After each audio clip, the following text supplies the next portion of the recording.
para partir, ¿cierto? Esta unidad número 2, transformemos experiencias reales, ¿cierto? La idea es que nosotros nos enfoquemos en diversos géneros, diversos textos, ¿cierto? Como yo les mencionaba, para que podamos compartir entre ustedes, conmigo, ¿cierto? La reflexión de diversas temáticas que existen en la actualidad, como les mencionaba hace un instante atrás. Entonces, chiquillos, para partir, ¿cierto? Como toda clase, tenemos que conocer el objetivo, que va a ser identificar el propósito comunicativo de la novela epistolar y su estructura. Por lo tanto, la clase de hoy va a estar centrada en conocer este tipo de texto. ¿Qué será la novela epistolar? ¿La han escuchado? Hay ahí uno de estos objetos que se mueven, ¿cierto? Que yo utilizo harto en mis presentaciones, que les puede dar una pista. La novela epistolar es lo que nosotros conocemos, ¿cierto? Un término bastante reconocido por las sociedades porque es un concepto que tiene el origen latino, cuyo equivalente, es decir, entre comillas, su sinónimo, muy entre comillas, es la carta. ¿Ya? Por lo tanto, ustedes conocen la estructura de la carta, la han trabajado años anteriores cuando son más chiquititos, cuando eran más chiquititos, porque al final en la carta se transforma en una forma de expresión escrita, ¿verdad?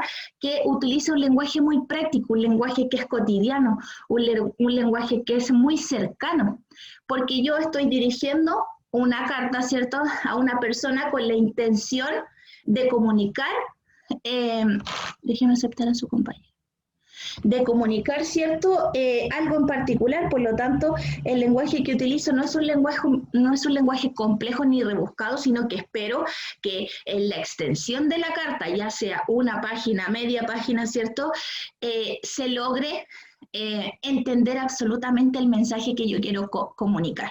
Ese es el concepto de epístola. Ya. Y como yo les menciono, que es el equivalente a la carta, aquí viene la primera interrogante.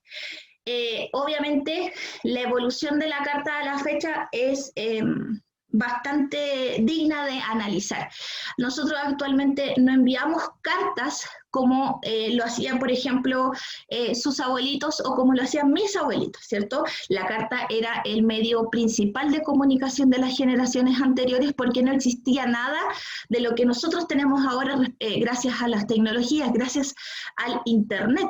Finalmente, nuestras cartas actualmente son los correos electrónicos y correos en los cuales vamos a hacer como un análisis un poco más crítico.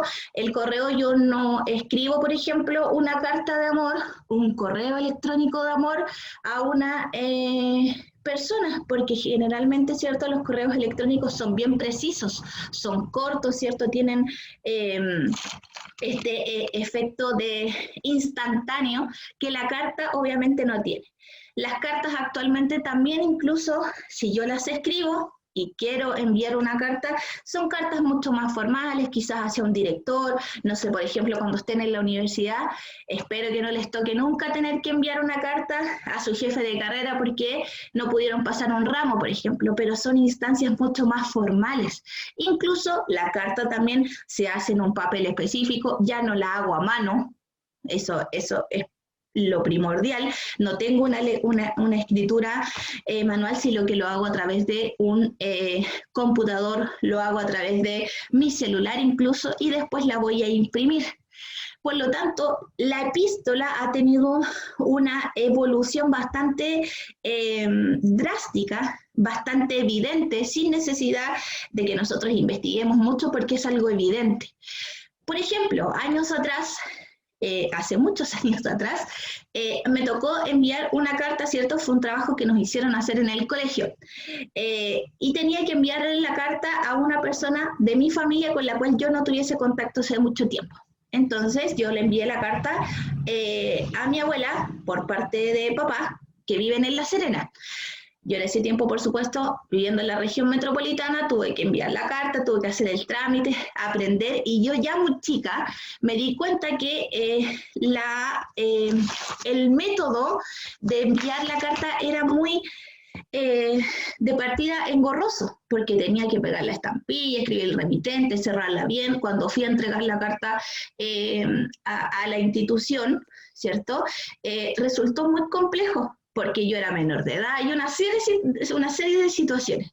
Entonces, ahora todo eso lo podemos ahorrar, entre comillas, ¿cierto?, porque existe el Internet, existen los correos electrónicos, y no solo la plataforma del correo electrónico, sino que también tenemos la plataforma de WhatsApp, tenemos Facebook incluso, que ya es anticuado incluso, tenemos Twitter, en las cuales la gente, ¿verdad?, ha ido sintetizando, ha ido disminuyendo la manera de comunicarse.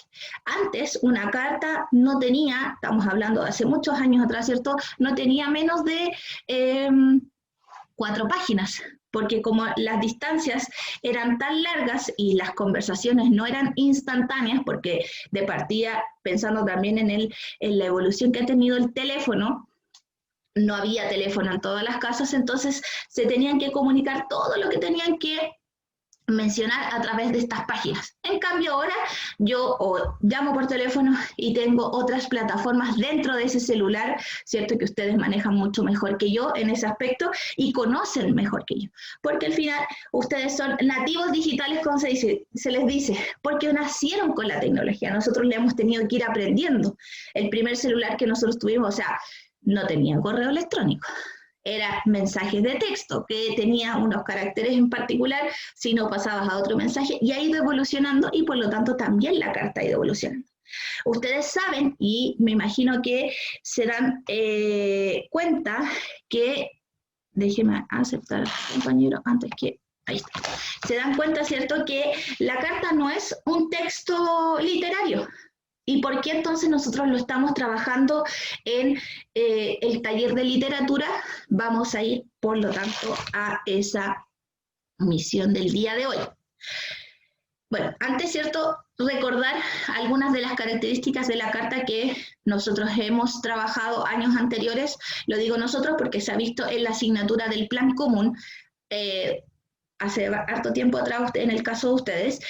Vemos que las características principales de la carta son 2. Uno, ¿cierto? Tenemos estas fórmulas de cortesía, porque tengo un saludo y tengo una despedida, tengo que escribir el destinatario de la carta, ¿cierto?, a quien está dirigido, por supuesto, y por supuesto establecer cómo yo me relaciono con esa persona. ¿Cómo identifico esa relación? Porque, por ejemplo, en una carta yo pongo querida amiga, ¿verdad? Y inmediatamente establezco la conexión entre el emisor y el receptor. Entonces, si se dan cuenta, en primer lugar tenemos esta formalidad de la carta. Tengo una estructura determinada. Tengo que tener, ¿cierto? Y aquí pasamos a la característica número 2, una organización en la página para que las páginas que yo escriba dentro de una carta sean provechosas.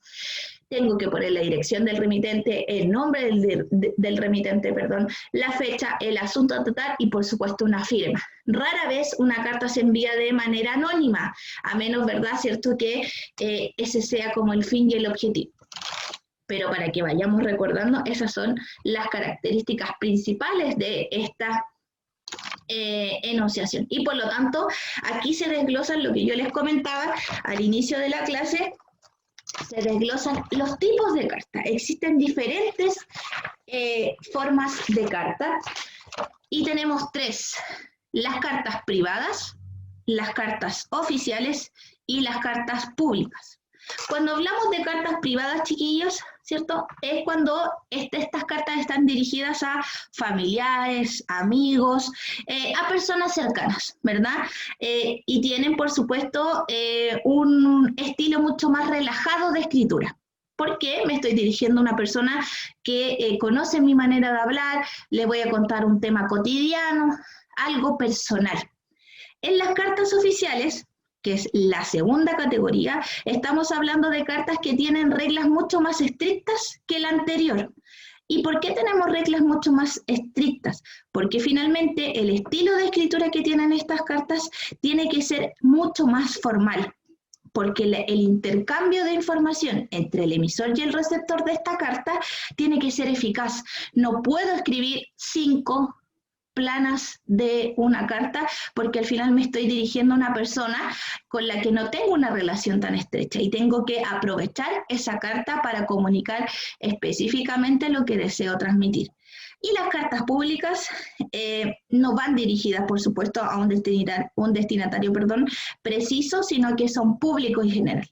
¿Ya? Son publicadas, por ejemplo, en los periódicos, en los diarios, no sé, las cartas al director, y por lo tanto se publican, como yo les mencionaba, pueden ser publicadas en internet, incluso ahora, ya que existe esa modalidad. Por lo tanto, tenemos tres tipos de cartas,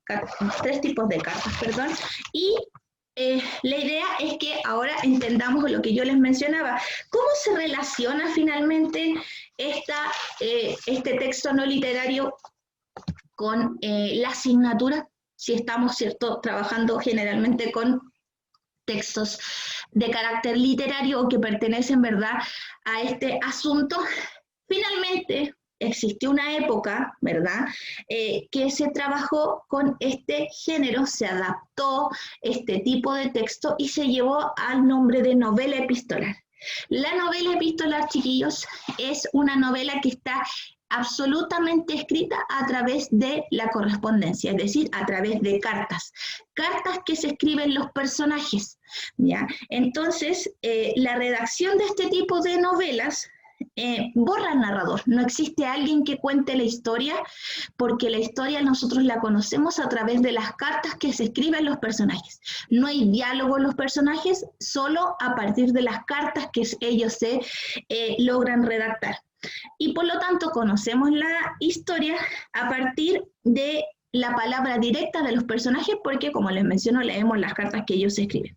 Entonces, lo bueno de este tipo de novelas es que finalmente podemos conocer de manera bastante profunda la intimidad de los personajes, porque ellos mismos nos están contando, no queda duda de lo que se nos da a conocer de ellos, porque son ellos quienes relatan la historia a través de sus cartas, ¿verdad? Y por lo tanto también lo que es bastante beneficioso es que la carta produce un efecto de realidad, porque como yo les menciono, el narrador muchas veces puede ser cuestionado. En cambio, si yo veo cartas, ¿cierto?, inmediatamente me doy cuenta que hay mayor credibilidad. Entonces, la literatura se enfocó en trabajar en una época específica, ¿cierto? Se enfocó en trabajar este tipo de texto, una novela solamente escrita a partir de cartas que se envían los protagonistas. Y les traigo el siguiente ejemplo. Este es el texto original, se los voy a mostrar primero, así que necesito, Antonia, si tú me puedes decir si se ve lo que yo proyecto, porque cambié de pestaña, no sé si se ve esa parte. Sí, sí se ve. Ya, entonces, sí se ve, acá, ¿cierto? Mire, este es el texto original, es un pequeño fragmento del texto, se llama Querido Diego, te abraza Kiela, de Elena, ahí usted tiene el apellido para no pronunciarlo más, además ya, ¿cierto?, de mi dislexia, no quiero arruinarlo con esto. Entonces, ¿verdad? Acá tenemos las cartas que se van escribiendo, ¿verdad? Fíjense que abajito va diciendo, en esta parte voy a tratar de eso, no se puede destacar. Pero este es el texto original y nosotros vamos a leer hoy, de manera muy cortita, ¿cierto?, un extracto que yo les traje para que los conozcan, ¿verdad? Es una novela, ¿verdad?, que solo se conoce a partir de, fíjense los cuadrados, la fecha y la respuesta o las cartas que se envían estas personas. Y por lo tanto, ¿cierto?, aquí yo tengo dos fragmentos. La primera carta es fíjese la estructura, vaya observando esos datos. No es necesario que anote, chiquillos, recuerde que yo siempre le voy a enviar el link después para que tenga esta misma presentación, así que concéntrese en poner atención. Tenemos la estructura, la fecha, en este caso, ¿cierto?, 19 de octubre de 1921, en este caso se salta el remitente a quien está dirigido, porque como las otras cartas tratan de lo mismo, no lo vuelve a repetir. Voy a leer, chiquillos. En el estudio todo ha quedado igual, querido Diego. Tus pinceles se yerguen en el vaso, muy limpios como a ti te gusta. Atesora hasta el más mínimo papel en que has trazado una línea. En la mañana, como si estuvieras presente, me siento a preparar las ilustraciones para florear. He abandonado las formas geométricas y me encuentro bien haciendo paisajes un tanto dolientes y grises, borrosos y solitarios. Siento que yo también podría borrarme con facilidad. Cuando se publique te enviaré la revista. Veo a tus amigos, sobre todo a Alie Faure, que lamenta tu silencio. Te extraña. Dice que